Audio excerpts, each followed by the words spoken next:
Καλησπέρα. Σήμερα θα παρουσιάσουμε δύο νέα όπλα. Είναι δύο custom όπλα της Techmaniac, το Mi-4 και το SR25, όπως έχετε δει σε φωτογραφίες στο Facebook. Αυτό λοιπόν είναι το Mi-4 custom της Techmaniac. Είναι βασισμένο σε ένα 5171 D-Boys M4, το οποίο αγοράστηκε για 180 ευρώ. Και λίγο πολύ έχουν αλλάξει τα πάντα πάνω στο όπλο. Η κατασκευή ξεκίνησε να γίνει ένα πολύ ψηλής ταχυβολίας όπλο και γι' αυτό θα αναλύσουμε τώρα τι έχουμε βάλει μέσα στο gearbox κυρίως. Κρατήσαμε το ρωστισιακό gearbox cell που είναι της D-Boys και μέσα σε αυτό βάλαμε τα εξής. Αλλάξαμε τον κύλινδρο με έναν κύλινδρο της GHG Ported, δηλαδή με τρύπα γιατί είναι κοντόκανο. Βάλαμε πιστόνι πολυκαρβονικό με 15 ατσάλινα δόντια, το οποίο το έχουμε τρυπήσει με τρυπάνι για να το κάνουμε πιο ελαφρύ. Βάλαμε πολυκαρβονική κεφαλή, γιατί η υψηλή ταχυβολία καταπονεί πάρα πολύ το gearbox στο εμπρόστιο μέρος. Για να μπορέσουμε να το κάνουμε να ρίχνει πολύ γρήγορα, βάλαμε ένα high speed motor της Dream Army, το οποίο πιάνει 40.000 στροφές και είναι νεοδημίου. Βάλαμε γρανάζια high torque με κλιμάκωση 18/1. Η καλωδίωση είναι Lipo Ready της Dream Army, η οποία περιέχει MOSFET και DINS, ειδικά δηλαδή βίσματα για να έχουμε χαμηλότερη τριβή, άρα καλύτερη απόκριση στο πάτημα της σκανδάλης. Το ελαττήριο είναι Mi 100, οπότε παράγει από 330-350 fps. Βέβαια τα fps δεν μπορούν να είναι σταθερά όταν ρίχνουμε σε full auto, γιατί οι μπύλιες κινούνται σταδιακά μέσα στην κάνη, προτού η πρώτη βγει έξω από την κάνη. Για να μπορέσουμε να επιτύχουμε υψηλή ταχυβολία αλλά και αξιοπρεπή FPS για να μπορούμε να παίξουμε τόσο σε δάσος όσο και σε CQB, έχουμε φτιάξει ένα πολύ καλό air seal, δηλαδή μια πολύ καλή στεγάνωση μέσα στο gearbox, χρησιμοποιώντας κεφαλή κυλίνδρου της SHS με διπλά O-rings και τεφλόν. Το nozzle είναι επίσης της SHS αλουμινίου και επίσης έχουμε βάλει και ball bearing οδηγό ελαττηρίου προκειμένου να μπορεί να περιστρέφεται το ελαττήριο στην υψηλή ταχυβολία. Τα έδρανα των γραναζιών είναι χωρίς ρουλεμάν για να μπορούν να αντέξουν την ταχύτητα και έχουν κολληθεί αποξικά πάνω στο gearbox. Να αναφέρουμε επίσης ότι για να προστατέψουμε το gearbox από πιθανό σπάσιμο έχουμε τοποθετήσει ένα κομμάτι από Sorpobat, είναι ένα υλικό το οποίο απορροφά τους κραδασμούς έως και 97%. Και επίσης έχουμε κάνει μια εξαιρετική δουλειά στο seaming, δηλαδή στους αποστάτες από τα έδρανα, προκειμένου τα γρανάζια να έχουν τέλεια θέση σε σχέση με το πιστόνι. Παρ' όλα αυτά, επειδή χρησιμοποιήσαμε λεπτό κομμάτι Sorpobat, δεν χρειάστηκε να αφαιρέσουμε κάποιο δόντι από το πιστόνι για να κάνουμε τη διόρθωση της γωνίας εμπλοκής. Λίγα λόγια για το εξωτερικό.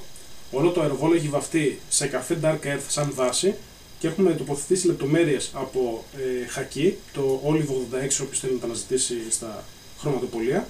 Εξωτερικά έχουμε βάλει ένα magnifier και ένα red dot, ένα pack box της VFC το οποίο περιέχει μπαταρία 11,1V, 1200 mAh και 25C, με DINS connectors όπως είπαμε, το grip το μεγάλο με το δίποδα, γεμιστήρα με MacBook grip, όπως επίσης και κοντάκι της MacBook πτυσσόμενο με cheek razor.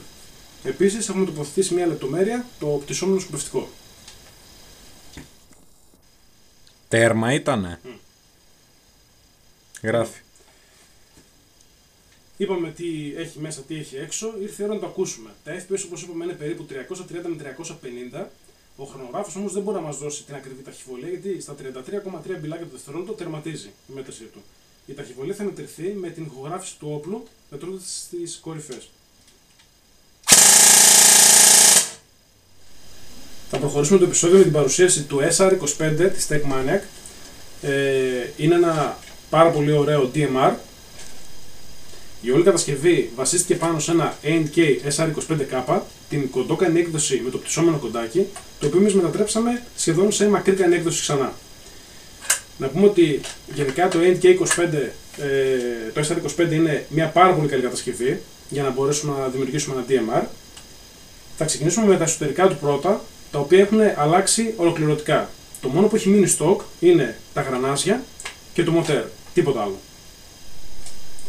Να αναφέρουμε ότι για την αναβάθμιση του gearbox έχουμε χρησιμοποιήσει ένα τελείως διαφορετικό gearbox, το οποίο είναι τη Systema Energy. Είναι το X-Power, το οποίο έχει 11 βίδες, μέσα στο οποίο έχουμε τοποθετήσει όλο το tight bore kit της Classic Army, το οποίο περιλαμβάνει τον κύλινδρο, την κυλινδροκεφαλή, το nozzle και πιστονοκεφαλή τύπου μανιταριού. Το πιστόνι είναι επίσης της Systema Energy με 19 ατσάλινα δόντια. Φοράει το tappet plate της Classic Army, καθώς είναι κλόνος Classic Army όλο το SR25 της A&K. Αυτή τη στιγμή φοράει ένα μη γραμμικό ελαττήριο Mi 130, παράγει περίπου στα 440 με 460 fps, με 20 πιλάκι. Το μοτέρ είναι stock, είναι της Jingong, το M42, είναι πάρα πολύ δυνατό.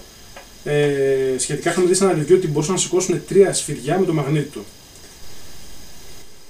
Όλα τα εσωτερικά του gearbox πλην τα γρανάζια, όπως είπαμε, έχουν αλλακτεί με φίρμες όπως είναι η SHS και η Classic Army. Η καλωδίωση είναι επίσης Dream Army High Power για λίπο με ενσωματωμένο MOSFET και DINS. Έχει ένα πάρα πολύ ωραίο χαρακτηριστικό ήχο αυτής της τάξης και σε full auto, το οποίο είναι ένα υψηλό rate of fire για ένα ελαττήριο με 130, πράγμα το οποίο μας δείχνει πόσο δυνατά είναι τα γρανάζια και το μοτέρ. Λίγα λόγια για το εξωτερικό του όπλου. Αυτό έχει βαφτεί με βάση το χακί, όπως είχαμε δει στο προηγούμενο αεροφόλο, και έχουμε βάλει μερικά stripes από καφέ, Dark Earth. Όπως είχαμε πει, είχαμε τοποθετήσει μακρύ κοντάκι Mi 16. Έχουμε βάλει μια διόπτρα της Bushnell 3-9IP40 φωτιζόμενη. Έχουμε βάλει το γωνιακό grip της Magpul, έναν πτυσσόμενο δίποδα, έναν φακό mini και επίσης το σιγαστέρι, τον οποίο καλύπτει την μεγαλύτερη κάνη που έχουμε τοποθετήσει, που είναι μια Black Python 603. Επίσης αναφέρουμε ότι φοράει και το M-Block από το Airsoft Pro για να ενισχύει περισσότερο το gearbox σε περίπτωση που βασανίζεται πολύ από την εκτόνωση του ελαττηρίου. Η συνολική αναβάθμιση του όπλου κόστησε περίπου 450 ευρώ και να αναφέρουμε ότι μπορεί να τραβήξει μέχρι και 170 ελαττήριο χωρίς να υποστεί καμία ζημιά. Και όλα αυτά με το stock motor και τα stock γρανάζια.